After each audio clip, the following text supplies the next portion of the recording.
Bang, mau tanya kalau nggak bisa bela diri gimana bang? Apakah ngaruh ke nilai wawancara?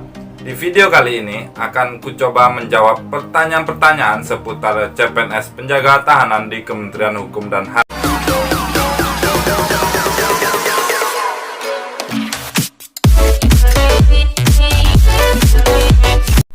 Halo guys, assalamualaikum warahmatullahi wabarakatuh. Salam abdi negara. Kembali lagi bersama aku, Randi Sina. Sebelumnya aku minta maaf, mohon maaf lahir dan batin. Selamat menunaikan ibadah puasa bagi yang menjalankannya. Di video kali ini akan kucoba menjawab pertanyaan-pertanyaan seputar CPNS penjaga tahanan di Kementerian Hukum dan HAM yang telah berkomentar di video aku sebelumnya. Sebelum lanjut ke video ya, bantu aku untuk subscribe channel ini, like, komen, dan share ke teman-teman semua ya, agar aku lebih semangat lagi bikin video selanjutnya. Oke, kita lihat pertanyaan-pertanyaan CPNS penjaga tahanan di Kementerian Hukum dan HAM. Oke, kita masuk ke pertanyaan pertama. Pertanyaan pertama dari James. Mau nanya bang, kalau mau menunjukkan bela diri di WPFK, apakah harus memakai baju bela diri juga? Untuk kalian yang akan mengikuti WPFK atau wawancara pengamatan fisik dan keterampilan, kalian akan disuruh memakai baju kemeja putih polos dan celana hitam dasar seperti itu. Dan untuk melakukan pengamatan fisik dan wawancara, kalian akan disuruh memakai baju kaos putih dan celana pendek putih seperti itu, seperti yang dipakai di tes kesemaptaan perempuan, disesuaikan seperti itu. Jadi untuk wawancara saat menunjukkan keterampilan bela diri atau keterampilan lain, kalian tetap memakai baju kaos putih dan celana pendek putih. Seperti itulah di tahun lalu. Oke, kita lanjut ke pertanyaan kedua. Pertanyaan kedua dari Awaludin. Apakah bisa nantinya keterampilan menampilkan pidato bahasa Inggris? Untuk kalian mempunyai keterampilan lain seperti keterampilan berpidato bahasa Inggris atau keterampilan berbahasa asing, kalian nanti ditanya seperti ini, apakah ada mempunyai bakat keterampilan yang lain seperti itu. Nanti kalian bisa menjelaskan bakat-bakat kalian yang kalian punya. Kalian jelaskan kalian mempunyai bakat keterampilan berpidato bahasa Inggris atau bahasa asing seperti itu. Di sana nanti penguji meminta mempraktekkan bahasa asing kalian yang kalian punya. Dan kalau kalian ada sertifikat perlombaan atau sertifikat pidato bahasa Inggris, kalian tunjukkan ke penguji seperti itu. Kalian siapkan sertifikatnya seperti itu. Kita lanjut ke pertanyaan ketiga. Pertanyaan ketiga dari Lamro. Kapan buka pendaftaran bang? Di sini bagi kalian yang belum mendaftar CPNS di Kementerian Hukum dan HAM, bagi kalian yang baru lulus SMA di tahun ini, kalian mencari pembukaan CPNS di Kementerian Hukum dan HAM.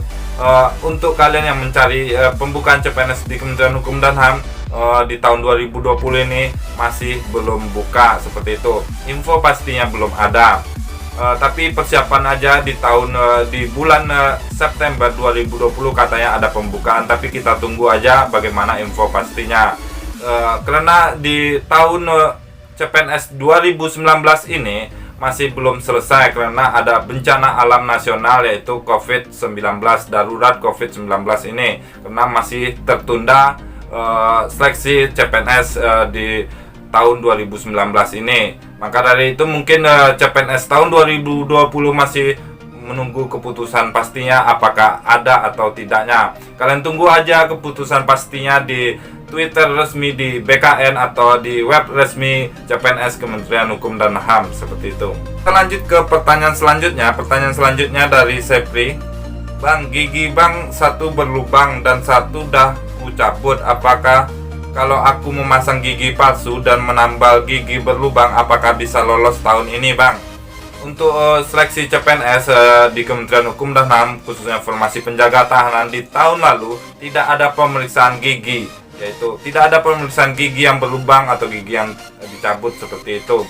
Jadi untuk kalian yang gigi yang berlubang atau bercabut, tidak ada pemeriksaan gigi, jadi kalian aman aja. Tapi saran bagi aku, untuk kalian yang giginya berlubang atau yang gigi yang bercabut, bersihkan aja karang giginya. Usahakan gigi kalian bersih, karena kita tidak tahu untuk tahun ini apakah ada pemeriksaan gigi yang sudah berlubang atau gigi yang sudah dicabut seperti itu. Oke, kita lanjut ke pertanyaan selanjutnya. Pertanyaan selanjutnya dari calon sultan. Izin tanya bang, kalau baru lulus CPNS Kementerian Hukum dan HAM itu baru digaji 80% kan? Itu 80% cuma gaji tok atau udah beserta gaji tambah tunjangan bang? Mohon dijawab, terima kasih. Untuk kalian yang baru lulus CPNS di Kementerian Hukum dan HAM, kalian akan menjalankan yaitu CPNS dalam 1 tahun. CPNS ini, kalau kalian masih CPNS, kalian dalam setahun ini kalian digaji 80%. 80% ini diambil dari gaji pokok. Gaji pokok tetap 80% dan tunjangan kalian 80%. Dan uang makan kalian tetap mendapatkan full seperti itu. Oke, kita lanjut ke pertanyaan selanjutnya. Pertanyaan selanjutnya dari Ahmad. Bang, untuk sit up ketika naik, kalau siku tangannya tidak menyilang, boleh nggak ya bang? Dihitung nggak? Kalian sebelum melakukan tes keselamatan, kalian nanti diberi instruksi dari panitia apa-apa saja cara yang benar, gerakan yang benar dan cara yang salah seperti itu, dan cara gerakan yang dihitung dan gerakan tidak dihitung. Jadi kalian dengarkan instruksi dari panitia. Tahun lalu untuk gerakan sit up boleh disilang atau tidaknya itu tetap dihitung, asalkan gerakan kalian full menyentuh lutut seperti itu, badan kalian full naiknya dan turunnya full ke bawah seperti itu. Jadi kalian harus mendengarkan instruksi dari panitia, apakah disuruh menyilang atau tidak. Kalian lakukan sesuai dengan instruksi dari panitia seperti itu. Oke, kita lanjut ke pertanyaan selanjutnya. Pertanyaan selanjutnya dari Sahril. Kalau umur sudah lewat 27 tahun tetapi lolos dalam seleksi SKD dan masuk dalam seleksi SKB, apakah masih bisa ikut SKB Kementerian Hukum dan HAM kak? Mohon infonya kak. Untuk kalian yang umurnya sudah mepet-mepet seperti itu, 27 ini masih belum mepet, soalnya batas maksimalnya adalah 28. Tapi itu bukan patokan. Kalian patokan umur itu saat pendaftaran. Kalau kalian bisa mendaftar, itu umur kalian diterima seperti itu. Kalau kalian umur kalian sudah lewat saat pendaftaran, kalian pastinya tidak bisa mendaftar seperti itu. Jadi patokan umur maksimal itu saat pendaftaran CPNS di Kementerian Hukum dan HAM seperti itu. Oke, kita masuk ke pertanyaan selanjutnya. Pertanyaan selanjutnya dari Angga. Bang, bagian pull up boleh diayun nggak? Di sini yang sudah saya jelaskan yang tadi, untuk kalian yang akan melaksanakan tes keselamatan nanti akan diberikan contoh gerakan yang benar dan yang salah, dan diberikan contoh gerakan yang dihitung yang tidak dihitungnya seperti itu. Dan untuk gerakan yang mengayun, asalkan dagu kalian menyentuh tiang pull up itu melebihi tiang pull up, kalian tetap dihitung. Tapi itu tergantung panitia yang melakukan seleksi itu.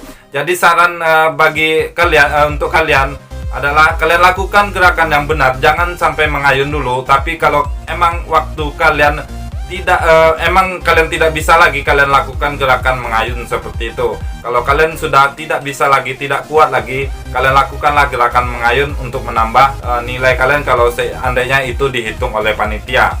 Tapi nanti sebelum melakukan tes keselamatan, kalian nanti diberi instruksi gerakan yang benar dan gerakan yang salah, dan gerakan yang dihitung, gerakan yang tidak dihitung seperti itu. Oke, kita masuk ke pertanyaan selanjutnya. Pertanyaan selanjutnya adalah dari Z. Bang, izin bertanya, saat pelaksanaan SKB semapta, peserta diperbolehkan membawa arloji atau pengukur waktu untuk keperluan lari agar tahu waktu yang tersisa pada saat berlari. Karena panitia terkadang memberi kode hanya pada saat 10 menit telah berlangsung. Terima kasih. Untuk kalian dengar instruksi dari panitia sebelum melaksanakan tes keselamatan, pasti ada instruksi dari panitia apa-apa saja yang harus kita pakai seperti itu. Untuk kalian yang akan mengikuti tes lari, nanti ada papan waktu yang akan diberikan oleh panitia yang bisa dilihat oleh peserta langsung. Di sana nanti peserta bisa melihat papan waktu itu secara langsung, berapa waktu yang kita tersisa untuk lari seperti itu. Dan ketika terakhir menit-menit terakhir akan ada panitia memberitahu waktu yang akan tersisa. dan sampai 30 detik terakhir panitia akan memberitahu waktu yang akan tersisa agar kita lebih mempersiapkan lagi lari kita, atau kita bisa lagi sprint lari kita agar mendapatkan jarak yang kita tempuh lebih maksimal lagi seperti itu. Oke, kita lanjut ke pertanyaan selanjutnya. Pertanyaan selanjutnya dari Evian. Bang, di saat SKB sertifikat prestasi kayak prestasi itu harus ada, berapa besar ya Bang pengaruhnya? Kalau misalnya nggak ada gimana ya Bang, seperti itu. Untuk kalian yang mempunyai prestasi dan mempunyai sertifikat, kalian persiapkan saja sertifikatnya, dan nanti kalau prestasi kalian seperti bakat-bakat kalian, nanti kalian jelaskan saja ke panitia, nanti akan disuruh tunjukkan oleh panitia seperti itu. Bagi kalian yang tidak mempunyai, kalian tidak usah takut, kalian tetap semangat, tetap mengikuti tes PFK atau wawancara seperti itu. Untuk pengaruh nilainya, untuk kalian yang memiliki prestasi atau memiliki bakat bela diri dan bakat-bakat lainnya, itu pasti ada nilai plusnya daripada yang tidak memiliki seperti itu. Oke, kita lanjut ke pertanyaan selanjutnya. Pertanyaan selanjutnya dari Erwan. Bang, mau nanya, hasil kalau kita udah benar-benar diterima jadi Polsuspas itu setelah lolos SKB atau setelah pengumpulan tes kesehatan Bang? Terima kasih. Polsuspas ini adalah salah satu PNS atau pegawai negeri sipil, yaitu setelah kalian lolos SKB, kalian nanti melakukan tes kesehatan di RSUD seperti itu dan melakukan pemberkasan. Dan setelah kalian melakukan pemberkasan, kalian akan diterima dan akan diajukan nomor induk pegawainya seperti itu. Kalau kalian sudah mendapatkan nomor induk pegawai kalian, setelah itu kalian akan diumumkan kalian diterima dan diangkat menjadi calon pegawai negeri sipil. Kalian menjadi calon pegawai negeri sipil ini selama setahun. Selama setahun itu kalian menjalankan tugas-tugas dan tanggung jawab kalian 80% seperti itu, dan gaji kalian juga masih mendapatkan 80% seperti itu. Dan setelah setahun kalian akan setelah lulus CPNS, kalian akan diangkat menjadi pegawai negeri sipil seperti itu. Oke, kita lanjut ke pertanyaan selanjutnya. Pertanyaan selanjutnya dari Peru. Bang, mau tanya, kalau nggak bisa bela diri gimana Bang? Apakah ngaruh ke nilai wawancara? Untuk keterampilan bela diri ini tidak wajib. Untuk keterampilan-keterampilan yang kalian miliki atau bakat-bakat yang kalian miliki, yaitu bakat bela diri atau keterampilan bela diri, keterampilan PBB atau keterampilan lain, itu adalah salah satu nilai tambah atau nilai plus kalian untuk menunjang tes pengamatan fisik dan wawancara kalian. Tes pengamatan fisik dan wawancara kalian ini adalah 40% dari nilai SKB. Jadi kalau kalian memiliki bakat-bakat seperti itu menambah nilai kalian. Kalau kalian tidak mempunyai bakat, tidak usah takut, kalian tetap mengikuti tes saja, karena sistem kelulusan adalah integrasi nilai SKD dan SKB. Dari situlah kalian kalau masuk dari satu kuota formasi, kalian akan lulus CPNS di Kementerian Hukum dan HAM seperti itu. Oke, kita lanjut ke pertanyaan selanjutnya. Pertanyaan selanjutnya dari Gunawan. Bang, untuk surat pernyataan pakai yang dibawa saat SKD atau buat baru, dan jika buat baru apakah buat kata-katanya sendiri atau disiapkan surat pernyataannya? Ini surat pernyataan untuk tes kesemaptan ya. Untuk kalian yang akan mengikuti tes kesemaptan, nanti akan disuruh membuat surat pernyataan yang ditandatangani di atas materai. Itu sudah disiapkan formulirnya oleh panitia. Kalian tinggal mengisi dan menyiapkan materai dan menandatanganinya seperti itu. Oke, kita lanjut ke pertanyaan selanjutnya. Pertanyaan selanjutnya dari Indra Laksamana. Bang, asalnya dari Sumbar? Benar sekali, kita berasal dari Kanwil Sumbar. Bagi kalian yang tes di Kanwil Sumbar, bisa DM aku di Instagram di bawah ini, untuk kalian agar bisa sharing-sharing langsung dengan aku seperti itu. Oke, kita masuk ke pertanyaan selanjutnya. Pertanyaan selanjutnya dari Bisma. SKD saya ranking 147. Apa bisa saya masuk ranking 30 kalau semapta saya bagus? Jumlah formasi 59 kali 3. Untuk kalian ya yang ranking terakhir atau ranking-ranking yang terakhir seperti itu, kalian tidak usah takut tidak lolos seperti itu. Kalian masih bisa mengejarnya di SKB. SKB ini adalah nilainya 60% dari nilainya, yaitu nilai kesemaptan ini 60% dan nilai PFK dan wawancara ini 40%. Jadi kalian bisa mengejar nilai kalian di SKB ini. Usahakan nilai kesemaptan kalian tinggi dan nilai wawancara PFK kalian juga tinggi seperti itu. Nanti kalian akan nilai kelulusan kalian yaitu dijumlahkan nilai SKD kalian dan SKB kalian.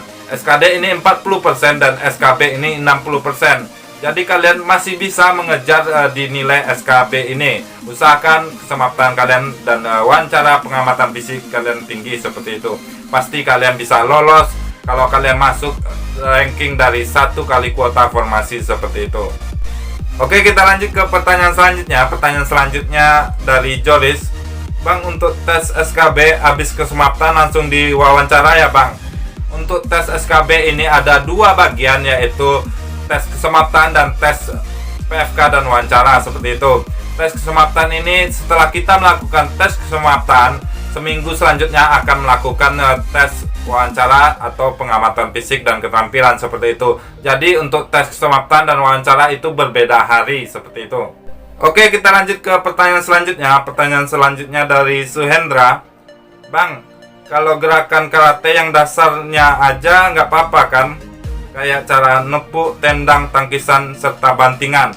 Untuk kalian yang memiliki bela diri, nanti pewawancara akan meminta kalian untuk mempraktekkan bela diri. Di sini kalian jelaskan bela diri kalian sampai di mana, tingkat mana seperti itu. Kalian jelaskan. Kalau emang kalian masih tingkat dasar, kalian jelaskan masih tingkat dasar. Karena penguji itu juga penguji dari Kalapas. Kalapas ini bisa dari akademi seperti itu yang juga memiliki bela diri seperti itu. Jadi kalau kalian mempunyai bela diri, kalian bilang mempunyai bela diri. Kalau kalian tidak mempunyai bela diri, jangan bilang mempunyai bela diri seperti itu. Karena penguji tahu apa yang kalian punya. Karena penguji juga memiliki bela diri seperti itu. Jadi kalian tidak bisa membohongi penguji seperti itu. Tapi kalau kalian mempunyai masih tingkat dasar, kalian jelaskan masih memiliki bela diri tingkat dasar, dan kalian nanti disuruh praktekin dasar-dasar bela diri seperti itu. Oke, kita lanjut ke pertanyaan selanjutnya. Pertanyaan selanjutnya dari Mufaisal. Tinggi badan standarnya berapa ya Bang? Untuk formasi penjaga tahanan di Kementerian Hukum dan HAM, tinggi badan minimal yaitu 160 untuk pria dan 158 untuk wanita. Itu bisa dilihat di pengumuman pendaftaran bagi kalian yang akan mendaftar CPNS di Kementerian Hukum dan HAM. Oke, kita lanjut ke pertanyaan selanjutnya. Pertanyaan selanjutnya adalah dari Suhendra lagi, yaitu Bang, setelah lulus PNS bisa ikut Poltekip lagi kan? Untuk kalian yang setelah menjadi PNS, kalian masih ada umur, kalau masih ada umur kalian yaitu di bawah 25, kalian bisa mengikuti Poltekip. Untuk jalur PNS ini, untuk mengikuti Poltekip jalur PNS ini, yaitu batasan umur adalah 25. Di bawah umur 25 kalian masih bisa mengikuti tes Poltekip seperti itu. Dan kalian harus syaratnya sudah menjadi PNS. Kalau setahun kalian diterima, itu masih menjadi calon pegawai negeri sipil, dan setahun akan diangkat menjadi PNS. Setelah setahun itu kalian bisa mengikuti Poltekip asalkan umur kalian masih di bawah 25. Dan itu pun tesnya langsung dites di Poltekip langsung seperti itu.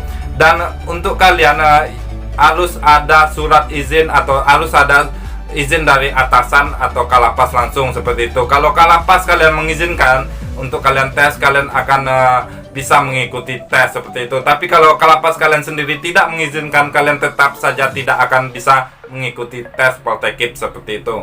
Sampai di sini saja video kali ini tentang seputar pertanyaan-pertanyaan seputar CPNS penjaga tahanan di Kementerian Hukum dan HAM. Semoga pertanyaan-pertanyaan kalian terjawab. Kalau masih ada pertanyaan-pertanyaan tentang seputar CPNS penjaga tahanan di Kementerian Hukum dan HAM, komentar aja di bawah ini. Nanti kita buatkan video selanjutnya atau video part 2-nya tentang pertanyaan-pertanyaan seputar CPNS penjaga tahanan. Semoga video ini bermanfaat untuk kalian. Bantu aku untuk like, komen, dan share ke teman-teman semuanya agar aku lebih semangat lagi bikin video selanjutnya. Dan akan kudoakan kalian lulus CPNS tahun ini. Semoga kalian lulus CPNS tahun ini. Buktikanlah kalian bisa menjadi pegawai negeri sipil. Aku, Randi Atolam Sina. Sampai jumpa.